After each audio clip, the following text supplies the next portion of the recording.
Hello everyone, I'm Soto from Fit Garage. If you're subscribed, welcome back to the channel. If you're new, make sure you hit that subscribe button down below. So a few days ago, I received these messages on my iDrive system concerning the adaptive headlight system. I did some research and I've pinpointed it could be the module. About 99% sure it is. It's known that condensation can build up in the headlight underneath in the housing unit, and it will start to corrode the module itself. And all these warnings at the same time happening makes me believe it is the module. So I went and ordered 2 of them. I'll have the link description and the part number below for you. So in this video I'm going to show you how to install the module and fix those error codes. I haven't cued that intro.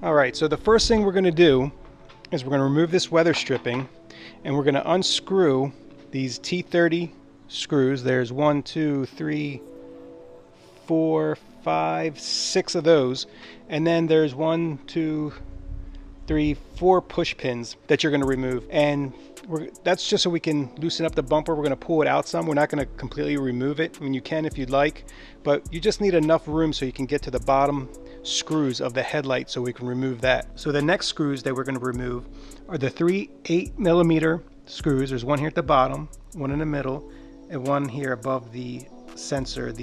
Right here there's a sensor, there's one right above it. And then we'll be able to pull out the liner, the plastic wheel well liner, and it'll expose another 8mm that is holding the bumper to the side panel. I believe it's one, it may be 2, I can't remember last time we took the bumper off. It's either 1 or 2 8mm screws that are right in this area right here. Alright, so there is actually 2 screws in there. I can't get the camera in there to show you, but there is one 8mm here, and then about in this area right here, there's another 8mm. So if you're having some issues getting your hand in there for that bolt that's back here, get a bungee cord or a zip tie, something to set up to hold the liner. I'm using just a bungee cord, wrap it around your rim, and using the other end there just to hold it back some so you can get your hands in there and work. So now I'm just repeating the same process on the passenger side, taking out the 3 screws and then the 2 that are located in here. Now getting that back screw that's located right in this area, it's a little tricky. The best way to do it, this is what I have here. I got my extension with the 8mm on a swivel, and you feed it in there and you just want to crank it just loose, and then you can take the swivel off. This is what I did. I pulled this out. Well, this was still in there, and I just did the rest with my hand, and it comes right out. And when you're putting it back, same way, tighten it up with this first, and then go back. Once you get it hand tight, go back with your ratchet and tighten it up some more so you have a nice tight fit. Once you have all your screws undone, before you pull the bumper off, there's a few more screws we want to do, but you want to make sure you unplug the sensor right here. You don't want to be yanking on it and pulling on this wire for the sensor. So make sure you undo your sensors on both sides as well. And then we're going to go down to the bottom of the bumper and take out the ones running across the lip. Alright, so here are the screws on the bottom of the lip I was talking about. All these need to come out too because this is part of the bumper. You're not going to be able to move it without them. So just go along the line. I did raise the car up with the jack, just enough to get my tool under there to get it off. So now I went ahead and pulled the bumper out, and you can see the module right here under the headlight. This is the module right here. So now I'm gonna pull the bumper out. You can let it hang if you like, or if you want to take it completely out, you do need to unplug the fog lights on each side. And you just twist them and pull them right out. You have your parking sensors as well if you want to completely take the bumper off, but I'm just going to leave it just like this. It's enough room to work. So now that we got the hard part out of the way, the last thing we're going to do is take these side panels off of both sides, and they are 1, 2, 3, 4, 5, 6, 7, 8, 9.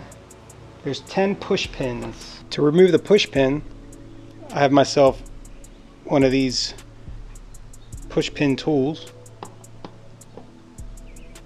Just slide it underneath, pull it up, and then you can go underneath there and pull that up. Just that easy. Now the next step is we're going to remove the two T30 screws on the headlight housing. There's two of them. There's one here and there's one way back in there. Can't see with the camera, but if you're doing a job, when you peek in there you'll see it. They're two T30 screws. With the bottom bolts out, there's two up here, one here, and one more right here.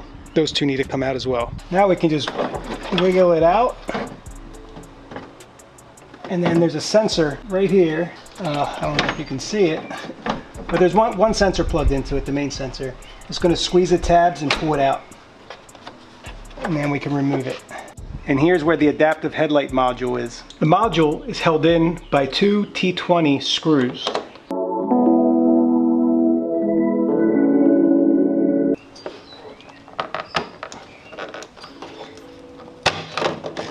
The new module part number is 6311-7316217. I'll have it down in the description below as well. Before you take it out of the bag, make sure you touch something ground, anything metal, just in case you've built up any electric current on your body, just to be on the safe side. If you ever worked on computers before, you know the drill. So here they are side by side. They look pretty much identical. There is a yellow film, it looks like a protective coating over top. It doesn't look in bad shape. So we're going to replace her anyway, and then we'll do the driver's side as well.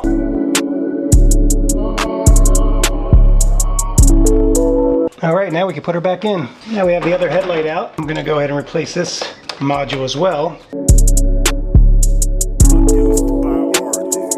And what I was looking for was like some corrosion, because moisture is known to get in there and then they start corroding on you. But my messages are coming and going, so it could be an early sign that these are starting to go bad. So it just makes sense to replace them both.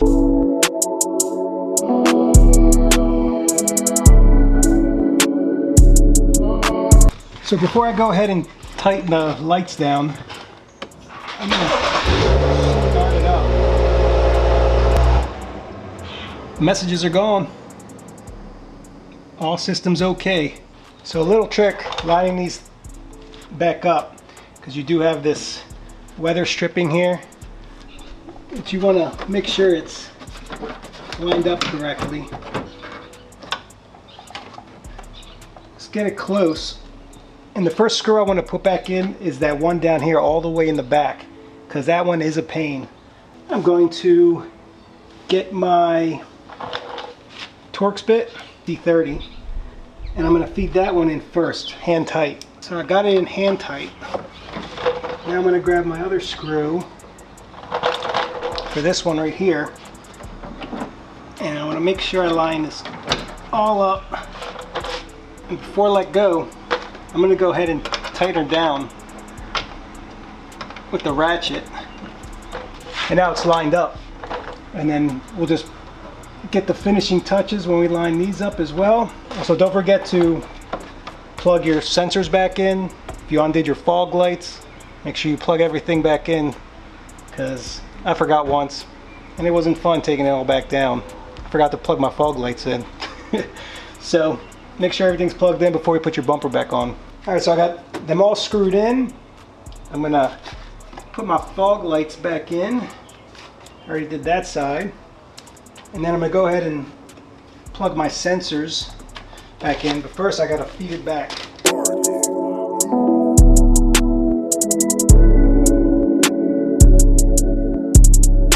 So I'm going to make sure everything's lining up. And then I'm going to come back in here and put the sensor back on that side and one on the other side. So I hope you guys enjoyed this video. I hope I was able to help.